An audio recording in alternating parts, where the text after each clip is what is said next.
Sveiki, gerbėmėjai. Šiek tiek apie šauktinius norėčiau pašnekėti, nes ta tema vis dar aktuali. Pradžiai siūlau pasiklausyti Jono Vytauto Žuko.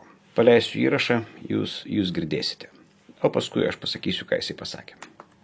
Tai jeigu ateis ta kita šalis, apie kurią mes kalbam, mūsų potencialus priešas, jokių diskusijų nebus, jokių alternatyvių tarnybų nebus, jūs visi būsit paimti ir tarnausit priešo kariuomeniai.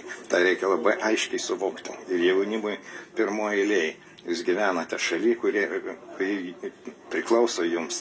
Jūs esate laisvi žmonės, galite judėti po pasaulį, jūs galite mokytis ten, kur jūs norite, jūs galite pasirinkti savo ateitį. Tai gali įvykti taip, kad jūs to negalėsit padaryti. Tai tą reikia labai gerai suvokti. Suvokti šalį, kurioje tu gyveni, kaip savo namus.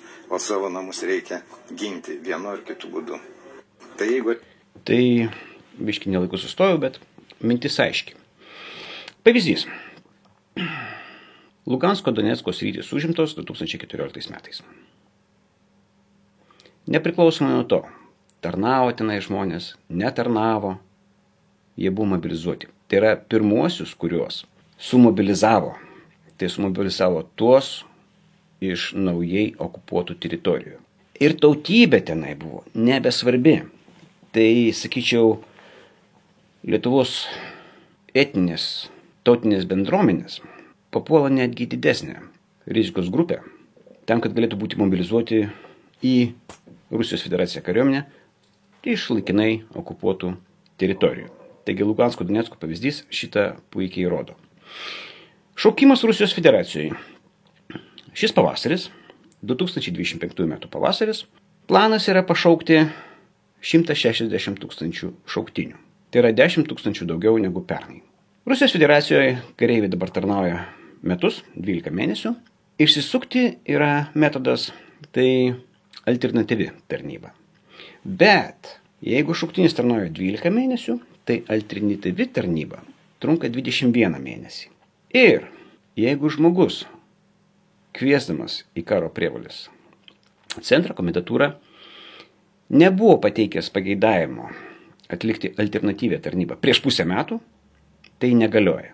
Kitas momentas, komendatūra neprivalo atsižvelgti į jūsų prašymą dėl alternatyvios tarnybos, nes pasirinkimo vietų nėra daug. Bet yra tam tikros profesijos, pavyzdžiui, kelių statyba. Tai vadinasi, tu važiuosi kažkur tai labai toli statyti kelius. Priekrantės žvejyba. Tai čia irgi viena iš alternatyvių, taip sakant, civilinio darbo tarnyba pas Rusus vadinasi. Tai iškyla momentai tokie, klausimai. Kodėl jaunimas nenori tarnauti? Dėl to, kad dažnas, kai kuris, sako, tai yra laiko švaistymas. Galimai tai gali būti laiko švaistymas, jeigu jūs turite savo verslą, aukštą išsilavinimą ir mažų vaikų. Arba išlaikote mamą. Tai galimai jums ir bus atidėta. Bet žmogus, kuris ką tik baigė mokyklą, jisai neturėtų sakyti, kad čia yra laiko švaistymas. Atvirkščiai. Kas yra tarnyba? Tarnyba yra dienotvarkė. Tai yra atsikėliai, mankšta, pusryčiai, užsiėmimai. Aišku, daugam gali nepatikti, bet mamai patiks, kai tu grįši po tarnybos, nes tu atsikelsi, tada kai atsikelsi, kai reikės atsikelti. Pas tave atsiras savikontrolė, darbas, mokslas, pasiklosi lovą, ne mama paklos, nes tu priprasi. Susirasi draugų. Tiesą sakant, galima pasakyti draugų, mes ir taip turim visi. Bet draugai, kurie ateina iš tarnybos, kurie kartu apkase pasidėjo, pašalo, jie kitokie draugai. Jie tokie, kurie sunkumus supranta. Ir jeigu jūs esate iš Plungės, o tarnavot kartu su vaikinu iš Vilniaus, tai skambutis draugui ir sakai, gal galėčiau pas tave pernakvoti Vilniuje. Tai nebus problemų. Nes tai yra tokia draugystė. Fizinė forma. Fizinė forma pagerėja ženkliai. Aš po kariuomenės grįžau, mano fizinė forma buvo puikiai, bėgti galėjau tiek, kiek reikia, ne tiek, kiek noriu, tiek, kiek reikia. Mano bicepsas buvo 37 cm. Panos nužiūrinėjo gatvėje, nes šiaip fiziškai patrauklesnis vaikinas yra, kaip sakant, krenta į akį merginom. Tai čia irgi momentas. Dar vienas labai įdomus momentas, kad maistas yra paskaičiuotas kalorijomis. Gerai, daliniai turi skirtingas valgyklas, ne visos virėjos yra Michelin 16 000 žvaigždučių, bet iš esmės skanu.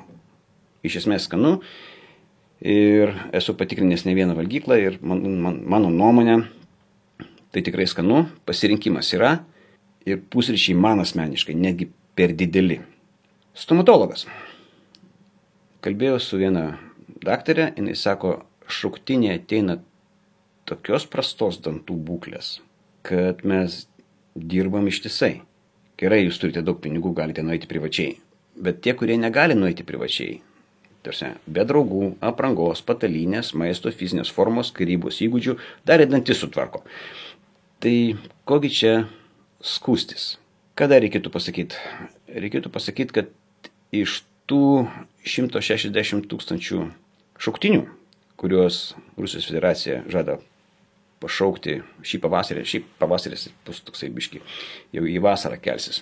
Dabar reidai, rusiškai ablava, nėra dažnas reiškinys, bet yra ir bus daugiau, kur susems sporto salėje, klube ir tiesiog nuveš į komendatūrą. Komendatūroje viskas sutvarko per vieną dieną. Nuo medicinės komisijos, tokios komendatūros dabar sukurtos Rusijoje, ne visur, bet kūriamos, kur atėjai į komendatūrą, medicinė komisija ir tą pačią dieną išvažiavai tarnauti. Ten pat tau pasiūlys pasirašyti kontraktą, kad kai bus šauktinis, viskas atrodys štai taip, bet jeigu pasirašai kontraktą, viskas atrodo biški geriau. Geresni pinigai, tikriausiai dirbsi valgykloje, melas. Valgykla irgi yra vieta, kur papuola artimesni imperatoriui. Ir pasak šaltinių, nuo 20 iki 25% iš tų 160 000 galimai gali pasirašyti kontraktus. Kontraktas negali būti nutrauktas, kol nepasibaigs speciali karinė operacija. Taigi, kol baigsis karas, arba kol karas baigsis tau. Bulvičius. Bulvičius savo knygoje Karinės valstybės rengimas aprašo Rusijos pilietinį karą, kai raudonieji, puldami Rusijos teritorijoje, turėjo strateginį prieaugį. Ką tai reiškia? Tai reiškia, kad užimtose teritorijose jie vykdė priverstinę mobilizaciją. Priverstinė mobilizacija ne rusiškai kalbančiose teritorijose, kaip Estija, Latvija, Lietuva, nepaėjo, nes čia žmonės nenorėjo eiti su bolševikais nepriklausomai nuo tautybės. Aš dar kartą noriu pasakyti, nepriklausomai nuo tautybės. Ir žmonių, kurie buvo Lietuvos, Latvijos, Estijos didvyriai su rusiškom pavardėm, buvo tikrai daug. Labai daug žmonių su nelietuviškom pavardėm atėjo 91 ir buvo prie televizijos bokšto, prie Seimo, kur tik nebuvo. Taigi, skaldyti žmonės Lietuvoje pagal tautybę yra tas pats, ką aš jau anksčiau kalbėjau apie tikslinės auditorijos skaldymą.